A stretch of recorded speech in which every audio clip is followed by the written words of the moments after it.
Ucapkan shalom, shalom, haleluya. Ini perdana saya berdiri dan melayani di tempat ini. Ya, luar biasa ya. Saya perkenalkan diri sejenak, saya Pendeta Ridwan Marbun. Punya istri 1, 3 anak. Melayani di GBI Pancur Batu. Itu perkenalan singkat pagi hari ini. Baik, kita akan langsung saja kepada firman Tuhan. Dalam bulan ini kita menggumuli satu tema tentang hidup yang berdampak. Hidup yang berdampak. Mestinya semua orang percaya hidupnya harus berdampak. Idealnya orang yang percaya hidupnya harus berbuah. Tetapi kalau kita jujur saudara menilai diri kita sendiri. Banyak di antara kita yang mengaku percaya kepada Tuhan. Mengaku anak Tuhan tapi hidupnya tidak berdampak. Hidupnya tidak berbuah. Ataupun kalaupun berbuah, buahnya sedikit. Sementara firman Tuhan ini disampaikan bagi kita, izinkan firman Tuhan ini mengevaluasi kita pada bagian mana kita yang lemah, pada bagian mana kita yang gagal, sehingga kita tidak maksimal dalam berbuah, tidak maksimal dalam berdampak bagi orang lain. Bersama saya buka Alkitabnya dari Yakobus pasal yang kedua ayat yang ke-19. Yakobus pasal yang kedua ayat yang ke-19 dan Yohanes pasal yang ketiga ayat yang ke-16.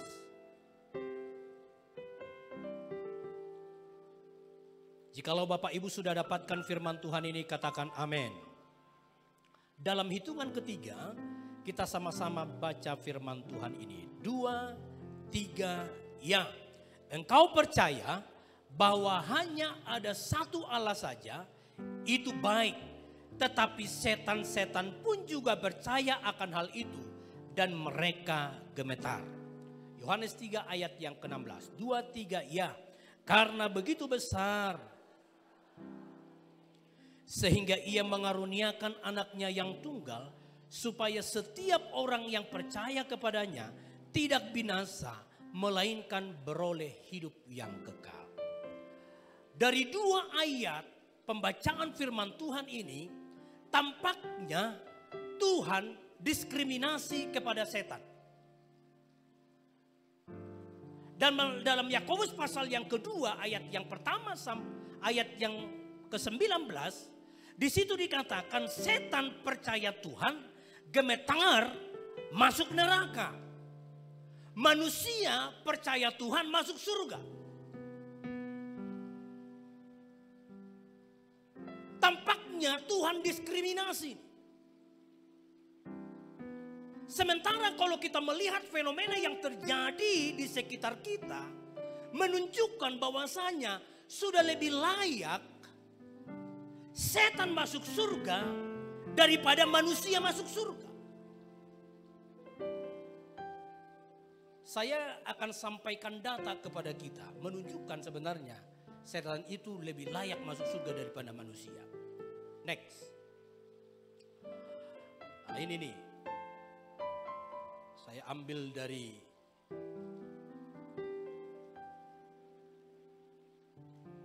Tribun.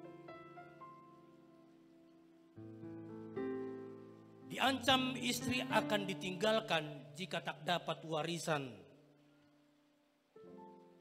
Berapa miliar? 37 miliar. Ya. Yang berikutnya, suami tega simpat mayat istri ke dalam karung karena kesal tak mau dicerai. Suami ceraikan istri demi bisa menikahi anak kandungnya. Terus, Istri bunuh suami anggota Brimob. Ini anggota Brimob aja dibunuh nih. Sempat kepergok bugil bareng paman. Anak perkosa ibu kandung dan adik usia 7 tahun. Ini hanya sedikit bentuk amoral yang dipertunjukkan oleh manusia. Kalau kita googling saudara, tindakan-tindakan amoral yang dilakukan oleh manusia yang ada dalam berita, itu jumlahnya jutaan saudara. Jutaan. Pertanyaan saya, mana lebih layak sebenarnya? Manusia masuk surga atau setan masuk surga dari data ini? Karena saya googling, setan memperkosa anaknya nggak ada, nggak muncul. Nggak muncul. Maka saya punya kesimpulan, sudah lebih layak sebenarnya setan masuk surga daripada manusia masuk surga. Karena tindakan parangai manusia sekarang ini sudah lebih setan daripada setan.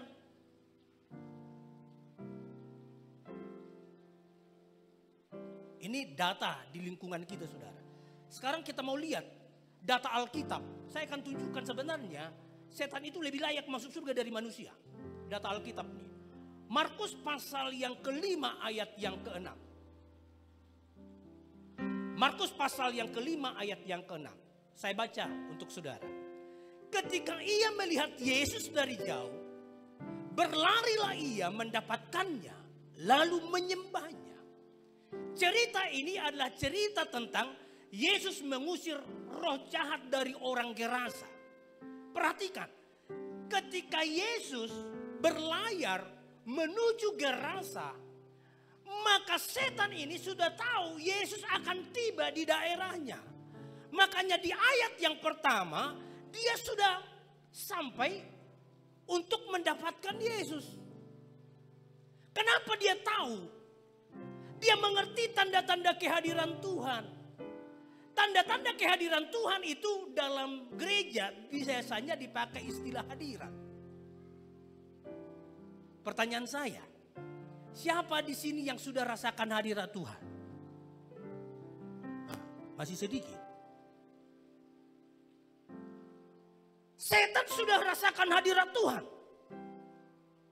Jadi kalau saudara belum merasakan hadirat Tuhan, pertanyaan saya, mana lebih hebat setan dari kita? Yang kedua, kalau saudara rasakan hadirat Tuhan, gak usah bangga. Gak usah merasa hebat saudara, sebab setan pun rasakan hadirat Tuhan. Tanda-tanda kehadiran Tuhan dalam teks Alkitab juga disebut dengan teofani. Katakanlah misalnya waktu Musa pengen melihat Tuhan, maka Tuhan hanya mempertunjukkan punggungnya. Dan itu disebut dengan teofani. Gak full saudara. Yang berikutnya saudara, ketika ia melihat Yesus dari jauh, ia berlari mendapatkannya bukan untuk mengusir Yesus, tapi untuk menyembah. Saya mau tanya, seberapa banyak di antara kita yang menjadi penyembah-penyembah Tuhan? Sementara saudara dengar khotbah ini saudara, saya tidak mengerti pikiran saudara kemana. Apakah saudara sedang menaklukkan pikiran saudara di bawah kaki Tuhan dan menyembah Tuhan, atau justru pikiran kita sedang kemana-mana? Berarti poin saya sebenarnya sudah lebih layak setan masuk surga dari kita.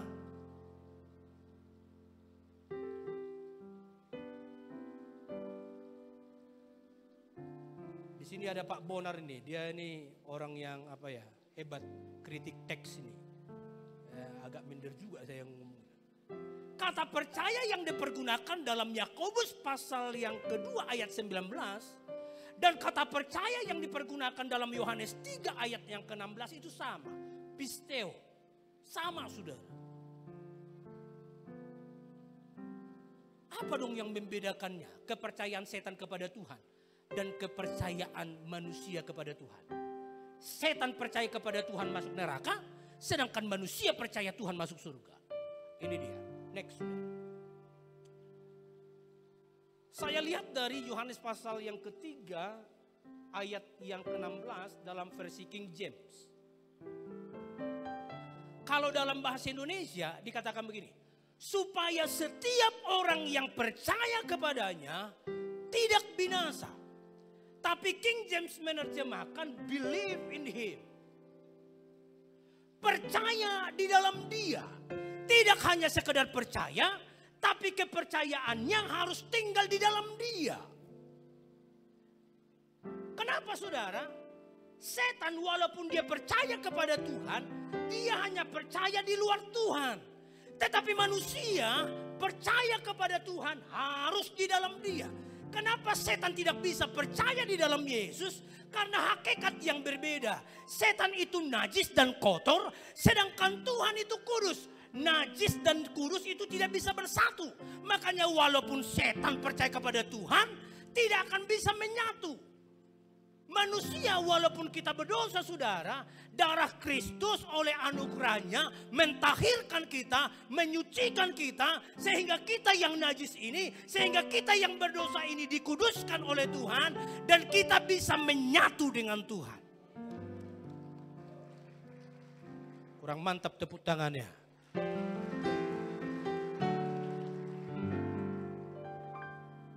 Kadang saya orang tepuk tangan pun curiga. Kalau di gereja itu saudara, ada orang tepuk tangan dengan tujuan udah cepatlah kau selesai kan gitu ya.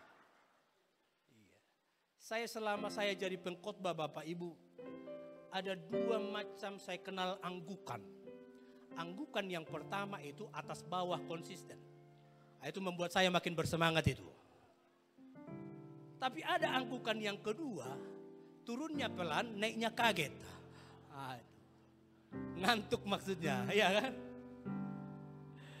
Gak apa-apa Bapak Ibu, apalagi jam-jam seperti ini kan, jam-jam pergumulan ini.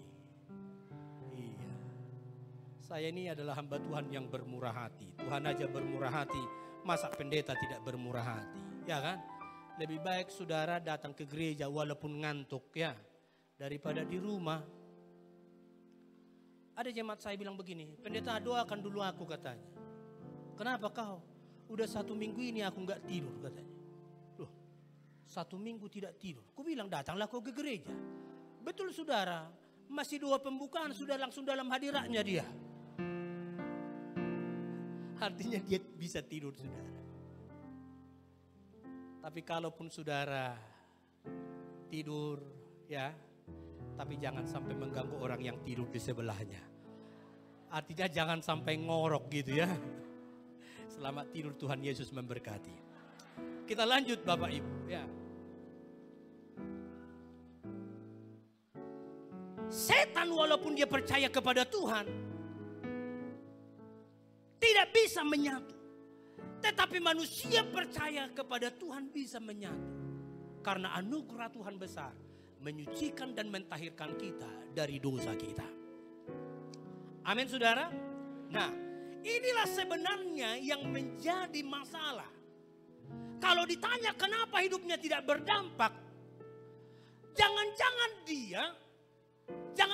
kepercayaannya tidak tinggal di dalam dia. Karena Yohanes pasal yang ke-15 ayat yang keempat dikatakan demikian. Tinggallah di dalam aku dan aku di dalam kamu. Sama seperti ranting tidak dapat berbuah dari dirinya sendiri kalau ia tidak tinggal pada pokok anggur. Demikian juga kamu tidak berbuah jikalau kamu tidak tinggal di dalam aku. Orang yang tinggal di dalam Tuhan otomatis berbuah. Gak usah minta Tuhan buat aku berbuah, gak usah minta. Asal engkau melekat pada Yesus, melekat pada pokok anggur, tinggal di dalam dia, otomatis kau berbuah.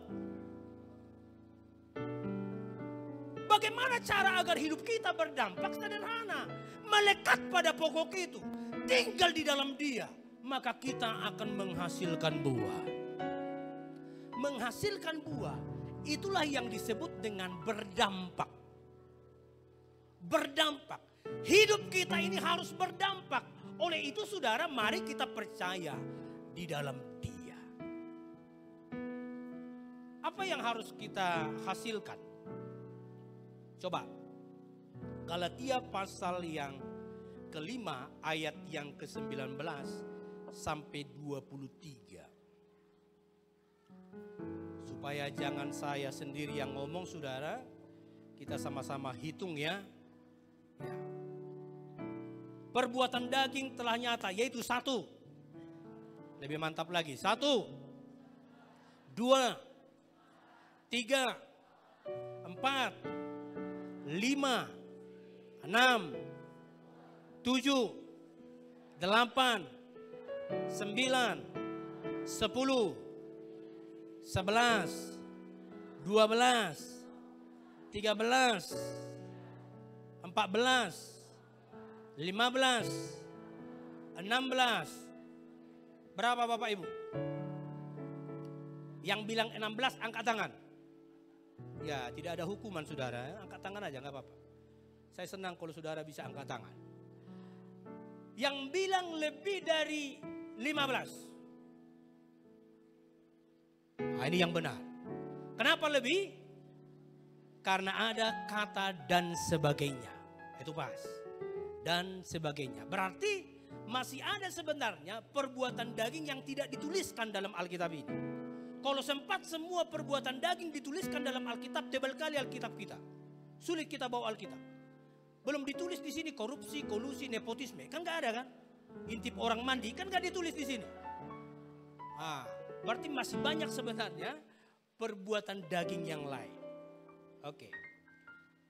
Tetapi buah roh ialah 1, 2, 3, 4, 5, 6, 7, 8, 9, 10. Berapa Bapak Ibu? 9. Kenapa 9? Betul, tidak ada dan sebagainya. Ada itu ya, titik dia. Sebenarnya bukan itu. 9 aja pun tak bisa kau lakukan, apalagi ku tambah 1 katanya. Ya udah 9. Itu aja. Oke, 9 ya. Ada guru bahasa Indonesia di sini Bapak Ibu. Oke, coba kita lihat. Kalau di atas perbuatan daging, mestinya di bawah itu harus perbuatan roh. Atau dibalik.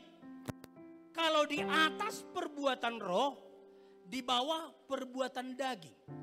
Itu baru matching. Apakah Lembaga Alkitab Indonesia salah dalam menerjemahkan Alkitab ini? Tidak. Kenapa? Namanya perbuatan daging itu adalah sesuatu hal yang bisa dilakukan orang tanpa proses. Tetapi namanya buah itu memerlukan proses. Makanya untuk buah roh disebut buah karena apa? Ada proses. Misalnya buah jeruk saudara, gak langsung matang dia. Dimulai dari proses. Ya kan? Kepala putih, ya mentah ya kan? Kemudian matang. Jadi ada prosesnya untuk menuju buah matang. Makanya dikatakan buah roh. Bukan buah-buah roh. Wah, ini salah lagi gereja nih. Tidak ada buah-buah roh. Yang ada adalah buah roh. Tapi 9 pendeta. Ini dia. Siapa di sini yang pernah makan permen nano-nano? Pernah makan? Angkat tangan. Yang pernah makan permen nano-nano. Oke, turun tangan. Yang pernah lihat di TV? Oke. Yang pernah dengar? Oke. Artinya sudah familiar permen nano-nano kan? Permen nano-nano itu 1. Manifestasi rasanya berapa? Hitung dulu. Manis, asam, asin. Berapa? Bukan. Lebih dari 3. Masih ada manifestasi rasa yang tidak disebutkan. Rame rasanya katanya. Demikian juga sebenarnya tentang buah roh. Buahnya 1, tapi dimanifestasikan dalam 9 hal. 9 hal. Dan yang pertama itu adalah kasih. Ini tafsiran saya aja Bapak Ibu. Kasih itu ibarat dia itu adalah cikal bakal buahnya. Kepala putiknya itu. Tidak akan terjadi buah yang matang kalau tidak ada ini. 8 hal manifestasi buah roh yang lain itu bisa kita lakukan kalau ada kasih. Tuhan menyelamatkan kita atas dasar apa? Kasih. Betul ya Bapak Ibu ya? Kalau Tuhan selamatkan kita atas dasar kegantengan, Pak Bonar lah yang masuk surga. Kalau ada 5 besar, ikutlah aku 1, kan gitu. Kalau misalnya Tuhan selamatkan manusia atas dasar kecantikan saudara, mungkin Sofia Lajuba saudara. Tamara Bolesinski, ya mereka-mereka itulah. Inul mungkin ikut itu kurasa. Tapi nomor urut 5 lah dia, ya kan? Tetapi kita bersyukur kepada Tuhan. Tuhan selamatkan kita atas dasar kasih. Makanya untuk merespon kasih itu sebenarnya kasih itu harus ada dalam diri kita. Maka kita bisa melakukan hal ini. Saya mau tanya Bapak Ibu, siapa di sini yang pernah jatuh cinta? Ini penting saudara, saya mau data aja saudara. Siapa di sini yang pernah jatuh cinta? Oke. Kalau yang belum pernah turut berduka cita Bapak Ibu. Karena saya akan kesulitan menjelaskan hal ini padamu. Tapi kalau orang yang pernah jatuh cinta ngerti ini apa yang saya sampaikan ini. Terkadang Bapak Ibu, kalau kita lagi jatuh cinta, kasmaran saudara. Kita bisa melakukan hal di luar nalar berpikir. Tahu dulu ya, orang tua kita nggak bolehkan kita pacaran, dikurung kita di kamar. Tapi orang yang jatuh cinta, nggak terima-terima aja dia seperti itu. Ya udahlah, udah dikurung aku enggak. Tapi dia akan cari akal bagaimana supaya dia bisa keluar dan bertemu dengan orang yang dia cintai. Jendela lah yang dicongkel-congkel, nggak bisa jendela pelapon juga, ya kan? Yang penting dia bisa keluar. Paham ini Bapak Ibu ya? Ini orang yang jatuh cinta. Kalau kau tak cinta, ya udahlah tidur laku. Tapi karena kau cinta itu yang menggerakkan engkau sehingga kau bisa keluar. Berbeda Bapak Ibu kalimat-kalimat orang yang sedang jatuh cinta. Kalau misalnya kita sedang jatuh cinta nih, pacar kita bilang, "Bang, gak usah datang ya, capek abang. Lagian di sini hujan keras di sini." Orang yang jatuh cinta pasti bilang begini, "Jangankan hujan, lautan kan ku seberangi," kan gitu kan? Gunung kan ku daki. Itu kalimat-kalimat orang yang jatuh cinta. Coba kalau kita tidak cinta, kita akan cari-cari alasan untuk kita tidak bisa datang. Orang pacar kita bilang begini, "Bang, udah 3 bulan abang gak datang." Datanglah bang, yang gak cinta laginya. Orang yang tidak cinta ini akan cari alasan. Dia pergi ke kamar mandi, dia putar keran kamar mandi, ditaruh speaker handphone. Ini hujan kuat kali di sini, kau dengarlah.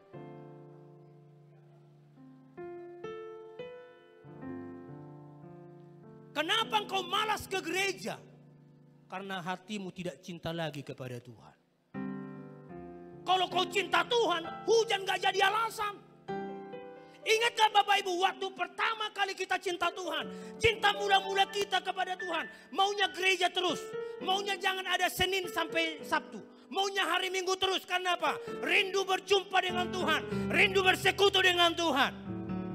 Tetapi kenapa sekarang hujan jadi alasan bagimu? Jawabannya adalah karena engkau tidak cinta lagi kepada Tuhan. Yang sedang posisinya seperti ini, bertobat kau. Amin. Firman Tuhan itu gak perlu panjang-panjang. Yang penting bertobat. Betul gak saudara? Kenapa ibu gak datang ibadah? Ibu kan tahu gerimis bu.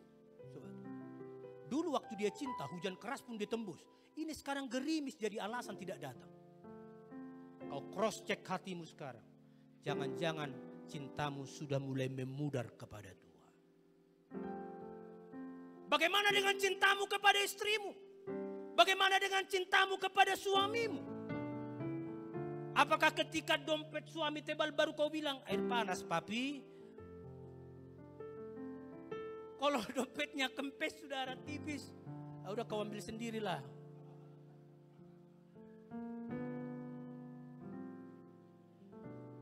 Saya suka duduk-duduk di depan gereja saya, Bapak Ibu, kalau pagi-pagi. Jadi ada tetangga saya itu,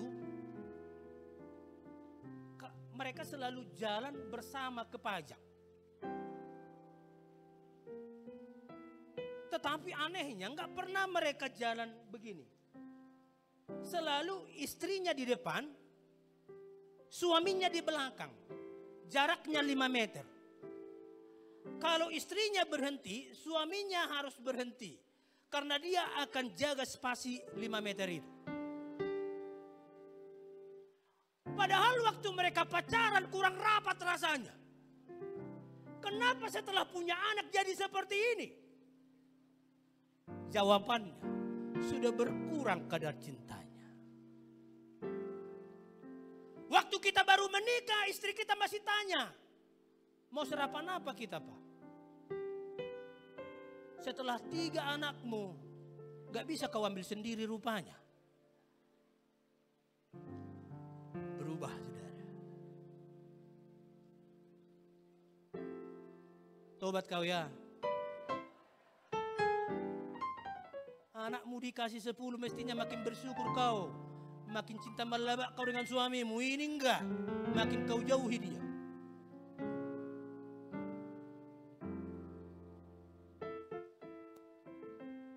Itu kasih, saudara. Jadi kalau kita punya kasih, kita pasti bisa melakukan itu. Aku dulu lahir tahun 84. Itu 84 itu dulu ya. Bukan besok. Aku lahir tahun 84. Jadi waktu aku baru tahu cinta itu surat-suratan aku dengan pacarku. Betul ya? Anehnya saudara, waktu putus pacarku itu bisa kembalikan surat cintaku dari edisi pertama sampai 20. Ini nak. Yang ketawa itu satu letting kami itu. Iya loh. Aku juga begitu. Dulu kan gak selalu bisa nengok wajah kan. Sekarang ada HP, bisa video call. Kalau dulu gak ada. Setiap malam itu ku baca. Makanya aku ngerti lagu Pinkan Mambo itu. Aku mau makan ingat kamu. Aku mau tidur juga ingat kamu. Jadi kalau kau gak ingat Tuhan, jangan-jangan udah gak di situ hatimu. Itu maksud. Kalau kau sampai lupa hari Minggu, berarti kau gak betul-betul kau cinta Tuhan. Orang yang cinta Tuhan itu hatinya selalu di situ. Amin. Ku hafal itu. Sampai pantunnya pun ku hafal. Kudaku kuda Jepang, ku bawa berperang. Suratmu kurang terang karena wajahmu selalu terbayang gitu. Ku hafal itu sudah.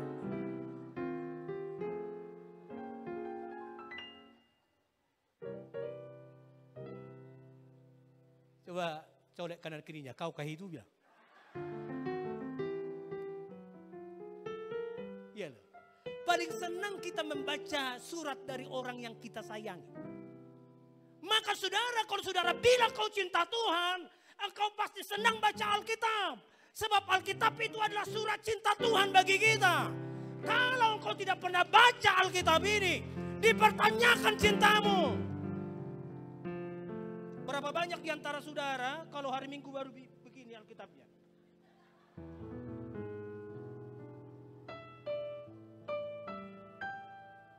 Makanya kalau aku khotbah sengaja aku minimal 5 ayat ku baca sama jemaat. Karena ku tahu mereka itu tak pernah baca Alkitab di gereja, di rumah.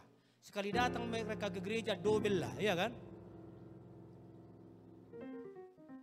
Ini saudara. Maka kenapa kita tidak bertumbuh dan berdampak? Karena kita nggak cinta Tuhan. Lagu sekolah minggu dulu menarik. Baca kitab suci, doa tiap hari kalau mau tumbuh. Itu saja rumusannya, nggak ada yang lain Bapak Ibu. Nggak ada yang lain.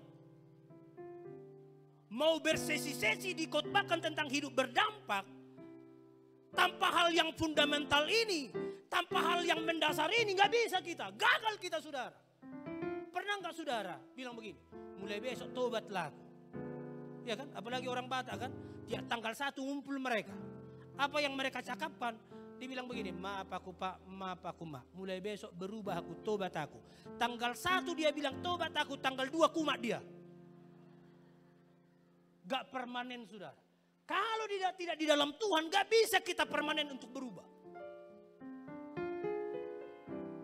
Makanya harus tinggal di dalam Tuhan. Ini masih yang pertama ini. Ada 8 lagi ya. Yang kedua apa Bapak Ibu?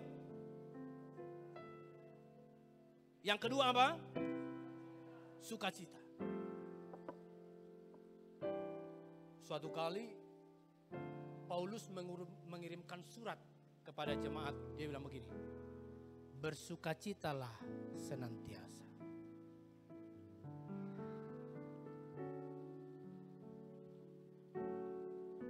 Tahu Bapak Ibu Paulus sedang di mana itu? Di penjara. Keadaannya tidak mungkin membuat dia bisa bersukacita. Berarti sukacita orang percaya itu bukan karena keadaan, tapi karena ada Tuhan di dalam dia. Katakan amin. Karena ada Tuhan di dalam dia. Makanya paradigma kita sebagai anak Tuhan itu harus berbeda dari orang dunia. Kalau orang dunia itu bersukacita karena anaknya masuk polisi, anaknya masuk tentara, anaknya masuk PNS. Kita harus berbeda. Suatu saat nanti akan ada dari jemaat Tuhan bilang begini, Pak Gembala, nanti kita makan malam di rumahku. Kenapa? Anakku gagal masuk polisi. Kan itu sebenarnya bersukacitalah senantiasa. Berarti baik buruk keadaan kita harus bersukacita. Bukan karena keadaan itu, tapi karena ada Tuhan dalam diri kita. Amin saudara. Ibu Gembala dan tim nanti bikin pesta. Karena ada anak jemaat gagal masuk kedokteran. Karena apa saudara? Sengaja Tuhan gagalkan anakmu kedokteran. Karena Tuhan mau angkat anakmu melebihi dari seorang dokter. Ini kalau kita bisa melihat dari sudut pandang Tuhan. Tapi kalau kita tidak bisa melihat ini, kita akan menjadi orang yang selalu mengeluh. Dan kita selalu merasa gagal. Ternyata enggak. Suka duka dipakainya untuk kebaikanku. Suka duka dipakainya untuk kebaikanku. Suka dan duka satu paket untuk membentuk kita menjadi orang yang baik. Amin. Yang ketiga apa saudara? Damai. Hal kerajaan surga bukan soal makan dan minum, tapi bicara soal kebenaran dan damai sejahtera. Salah satu unsur surga itu adalah damai sejahtera. Damai sejahtera tidak bisa dibeli dengan materi, tidak bisa diganti dengan harta dunia ini, karena damai sejahtera hanya bersumber daripada Tuhan. Maka sia-sia engkau kerja keras dari pagi-pagi pulang petang-petang, pendapatan pas-pasan saudara, tidak akan bisa membuat engkau menjadi orang yang damai sejahtera. Damai sejahtera itu kau dapatkan ketika engkau ada di dalam Tuhan. Amin. Yang berikutnya, apa saudara? Siapa di sini yang namanya si sabar? Tadi waktu ibadah yang pertama, ternyata ada namanya Bapak Sabar. Ya kan? Orang Batak itu paling senang bikin nama Sabar. Karena bapaknya jadi otomatis Amas Sabar, opungnya Opus Sabar. Tapi Amas Sabar dan Opus Sabar enggak ujuk-ujuk jadi orang sabar. Menjadi orang sabar itu sulit Bapak Ibu. Yang berdiri di depan ini pun lagi latihannya ini. Iya, lagi latihannya ini. Gak bohong aku Bapak Ibu. Sulit jadi orang sabar. Ada orang bilang menunggu itu pekerjaan yang paling susah. Ya kan? Karena membutuhkan kesabaran. Betul gak? Siapa di sini yang enak menunggu? Oh, enak kali menunggu kau, Pak. Udah 2 jam aku. Ada nggak? Nggak ada. Nggak enak menunggu ya, Bapak Ibu sepakat? Tetapi seringkali kau buat orang menunggu kau. Udah tahu kau itu nggak enak, tapi kau ulangi. Kalau saudara mau jadi orang sabar, kita berdoa dan berpuasa dan katakan kepada Tuhan, Tuhan kasih aku kesabaran. Kira-kira Tuhan kasih enggak? Enggak. Tuhan akan ciptakan satu kondisi yang membuat engkau sabar. Sebab sabar itu adalah latihan. Makanya Bapak Ibu harus kau mulai sabar. Mau puasa 40 hari kau ke Yesus sampai mati. Gak bisa jadi orang sabar kau. Belum nyampe 40 hari udah gak sabar lagi kau. Itu maksudnya. Sulit jadi orang sabar Bapak Ibu. Tiap pagi Bapak Ibu, saya selalu keluar dengan angkot Rahayu 103. Pancur Batu, Pancing. Waktu di perapatan Simpang Pos, itu kan ada lampu merah. Lampu merah itu berhenti aku karena merah. Karena udah diajari guruku aku dari SD, kalau merah berhenti. Ku ingat itu. Berhenti aku. 103 yang di belakang itu dikleksonnya aku. Tet, tet. Kupikir bukan aku, mungkin entah panggil kawannya. Tetapi makin kasar klekson ini. Makin kuat. Aku rupanya pikir. Dalam hatiku masih ku tengok masih merah. Yang udah berubahnya peraturan. Merah berjalan, hijau berhenti dalam hatiku. Ku tengok yang di sampingku berhenti juga dia. Apa bang? Ku bilang maju. Wih, agar abang tengok itu orang jalan tuh. Kau mau bunuh saya? Majulah kau. Ku buka pintuku Bapak Ibu. Naik kau. Dari atas kau bilang. Susah jadi orang sabar Bapak Ibu. Waduh, gagal lagi aku pikir. Langsung kurasa alarm di surga bilang, tetot katanya. Ulang lagi saudara dari awal. Latihan Bapak Ibu untuk jadi orang sabar ini. Betul ya Bapak Ibu ya? Suamimu udah jadi orang sabar belum? Gak usah jawab. Jangan semangat kali kau menjawabnya.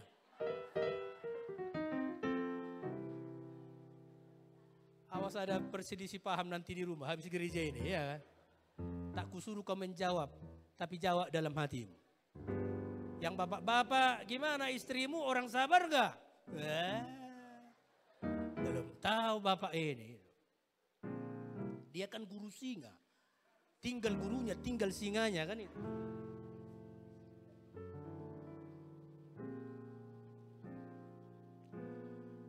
Saya punya kawan namanya Perwira Barus. Kupikir memang perwira. Dia. Semangat kali aku berkawan dengan ini. Adalah bikinku nanti pikir. Memang namanya Perwira Barus sudah. Memang nama ini unik ya. Ada lagi Malas Bangun.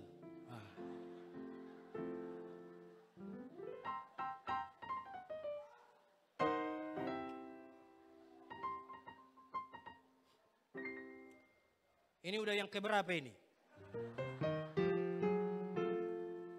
Oke. Kemurahan. Kemurahan. Tahu nggak artinya murah hati atau bermurah hati? Artinya itu membuat orang senang. Itu namanya murah hati. Tapi sekarang manusia itu senang melihat orang susah, susah melihat orang senang. Kalau kau masih seperti itu Bapak Ibu, tak bisa kau jadi orang rohani. Karena orang rohani itu senang melihat orang senang. Suami-suami tahu nggak caranya membuat istrimu senang. Tahu nggak? Jangan pura-pura nggak tahu kau. Kalau nggak tahu, ku kasih tahu hari ini. Dan harus kau praktekkan. Tapi kan mau berdampak, ya kan? Cara menyenangkan istri itu kasih uang banyak-banyak. Nah, ini udah penelitian nih. Amin. Tahu aku senang kali lah istri-istri ini ya. Kau dengar itu Pak, kau dengar itu, jangan mars-mars kau. Tahu nggak istri-istri menyenangkan suami bagaimana? Tahu nggak? Masa kau nggak tahu?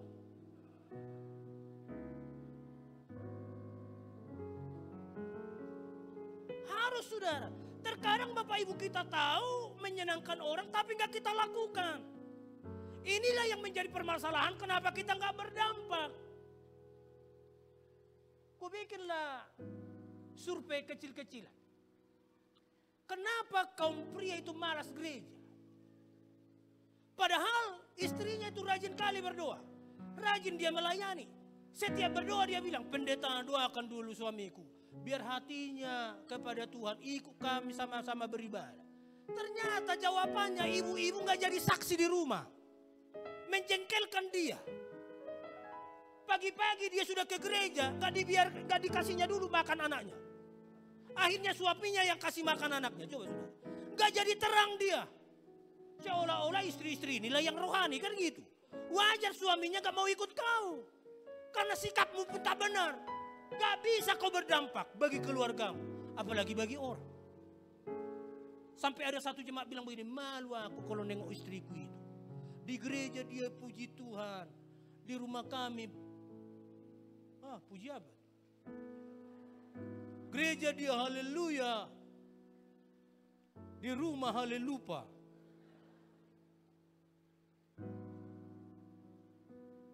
Harus bermurah hati. Membuat orang senang. Amin saudara. Dipraktekkan ya Bapak Ibu ya. Oke, yang berikutnya. Kebaikan. Saya sangat terkesan dengan kualifikasi atau syarat menjadi diaken dalam kitab Kisah Para Rasul itu adalah salah satunya itu terkenal baik. Kenal kau dengan Pak Perja? Baik kali itu Pak. Itu terkenal baik. Kenal kau dengan Pak Perja? Itulah yang rusaki adikku itu. Anak Tuhan harus terkenal dengan kebaikan. Bagaimana caranya agar kebaikan kita terkenal? Berarti harus kita akumulasi dari sekarang. Dari sekarang kita harus terus berbuat baik. Sampai kita terkenal baik. Berbuat baik tidak sekali, terus menerus. Harus berbuat baik. Sehingga ketika orang menyebut nama kita, orang bilang, oh itu baik sekali. Itu namanya berdampak Bapak Ibu. Jangan bilang kalau udah Kristen jadi berdampak. Enggak saudara. Kalau sudah menjadi jemaat GBI Life Spring udah langsung berdampak. Enggak saudara. Tapi harus kita upayakan hidup kita baik. Baik kepada mertua. Ya, yang menantu-menantu ini baik kau sama mertua ya. Jangan sikit-sikit kau taruh sianida. Biar masuk pelan-pelan. Aku gak ngerti kenapa lah menantu jadi seteru abadi dari mertua-mertua ini. Gak ngerti juga aku. Hanya Tuhan yang tahu. Aku pun gak ngerti. Tetapi setelah kau dengarkan khotbah ini, jadi orang baik kau. Amin. Pulang kau dari gereja ini langsung kau peluk itu mertuamu yang sedang di kursi roda. Yang tidak bisa lagi berdaya, tidak bisa melakukan apa-apa. Dia besarkan anaknya untuk kau loh.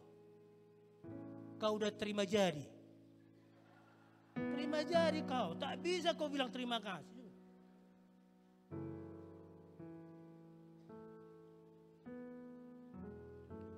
Yang berikutnya.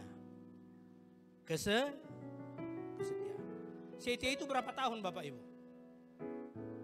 Berapa tahun setia? Kapan diukur kesetiaan? Ketika Tuhan jemput kita. Betul ya? Umur tidak alasan setia. Kita pun yang hadir hari ini belum tentu setia. Banyak ku dengar kesaksian-kesaksian di gereja bilang begini. Waktu aku muda, jalan kaki aku 10 kilometer untuk melayani. Gak digaji. Waktu aku muda. Selalu bicara waktu muda. Sekarang bagaimana? Kau udah malas-malasan gereja. Berarti gak bisa diukur dari lamanya kau melayani dulu. Seorang kakek umur 80 tahun meninggal. Dia membuktikan kesetiaannya kepada pasangannya. Tapi opung boru ini belum tentu. Karena ada viral di media sosial kemarin, nenek-nenek umur 81 tahun menikah dengan pria baya 24 tahun. Belum setia sudah. Kesetiaan itu diukur waktu kita menghembuskan nafas yang terakhir.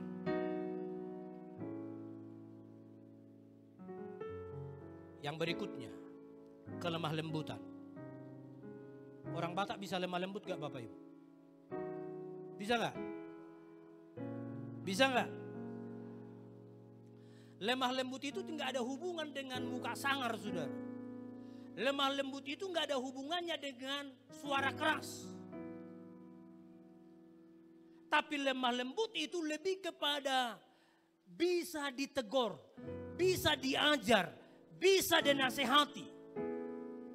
Ada orang mukanya lembut, ngomongnya pelan-pelan, hampir tidak kedengaran. Tetapi bukan dia orang yang lemah lembut. Orang yang lemah lembut itu adalah orang yang bisa dinasehati. Saudara menjadi jemaat harus menjadi jemaat yang bisa dinasehati. Amin saudara. Ini saudara. Ini baru namanya berdampak. Kalau dulu engkau sebelum datang ke gereja ini, tak ada orang yang bisa ngomong dengan kau. Tuhan pun takut-takut ngomong sama kau. Tetapi setelah engkau ada di tempat ini, hatimu lembut. Bisa diajar, bisa dinasihati. Tujuannya agar engkau menjadi orang yang berdampak. Yang terakhir Bapak Ibu. Biasanya kalau yang terakhir ini yang mati pun bangkit lagi. Ya kan? Kenapa kalau sudah khotbah yang terakhir pertama-tama agak digesek-gesek kakinya begini kan? Aduh. Oke. Saya mau katakan ada mujizat di balik kata yang terakhir. Penguasaan diri, ekratia, penguasaan diri. Bapak Ibu, namanya keinginan tidak ada titik puasnya. Orang punya satu mobil pengen dua. Punya Avanza pengen Innova. Punya Innova pengen apa? Apa? Alphard. Itu keinginan manusia begitu. Punya satu rumah pengen dua rumah. Punya rumah di Brastagi pengen punya rumah di Medan. Itu keinginan begitu. Yang keriting diluruskan, yang lurus dikeritingkan. Ya, itu karena apa? Ini membuktikan bahwasanya kita tidak bisa stop dengan keinginan kita. Yang putih menjadi hitam, hitam menjadi putih. Ya kan? Ada memang sikit putih-putihnya, makanya laku pemutih-pemutih itu kan. Ada putihnya sikit, panu namanya. Istriku di rumah Bapak Ibu, suka dia mengkoleksi buletin kecantikan itu. Majalah-majalah kecantikan itu. Padahal kan udah gak zaman itu kan. Itu waktu itu masih kuliah dia. Jadi waktu beres-beres mau kubuang lah. Jangan Pak. Apa rupanya di sini pikirku. Kucobalah ku cek. Ada satu berita yang menarik. Tamara Brzezinski berjemur di Bali supaya dia mendapatkan kulit yang coklat. Tamara Brzezinski cantik gak? Cantik. Tapi gak puas dia. Pengen dia berbeda. Itulah keinginan saudara. Keinginan ini akan membawa kita menjadi orang yang hedonis. Keinginan itu bisa membawa kita menjadi orang yang konsumtif. Makanya firman Tuhan berkata, kuasai dirimu. Penguasaan diri itu penting. Sehingga apa saudara? Kita bisa mengkontrol keinginan kita. Orang yang selalu membiarkan dia dikuasai oleh keinginannya, ini akan cenderung membawa dia kepada dosa. Amin saudara. Lagian kan kalau kita bisa menguasai diri kita, mengirit juga itu. Ya kan? Tidak habis lagi uang untuk rebonding, kan itu kan? Saya simpulkan khotbah saya Bapak Ibu. Orang yang percaya di dalam Tuhan pasti menghasilkan buah. Pasti menjadi orang yang berdampak. Amin saudara. Dampaknya apa saudara? Dia bisa menggenapi buah roh melalui dirinya. Sehingga orang terberkati dan nama Tuhan dipermuliakan. Hidup kita itu harus mengalami progres. Kalau sekarang cintamu kepada Tuhan tinggal 5%, besok harus 10, besoknya harus 15, besoknya harus 20. Terus seperti itu saudara. Sehingga nampak pertumbuhan, grafik pertumbuhan daripada iman kita. Kalau kasihmu kepada istrimu sudah 0, besok harus meningkat menjadi 2, menjadi 3, 4 dan seterusnya. Seperti itu saudara, manifestasi buah roh ini, 9 manifestasi buah roh ini harus tercermin dalam diri kita. Dan itu melalui apa? Progres. Sehingga orang akan melihat ada perbedaan dalam diri kita. Itulah sebenarnya yang dimaksudkan dengan berdampak. Berikan tepuk tangan yang meriah bagi Tuhan. Mari kita bangkit berdiri.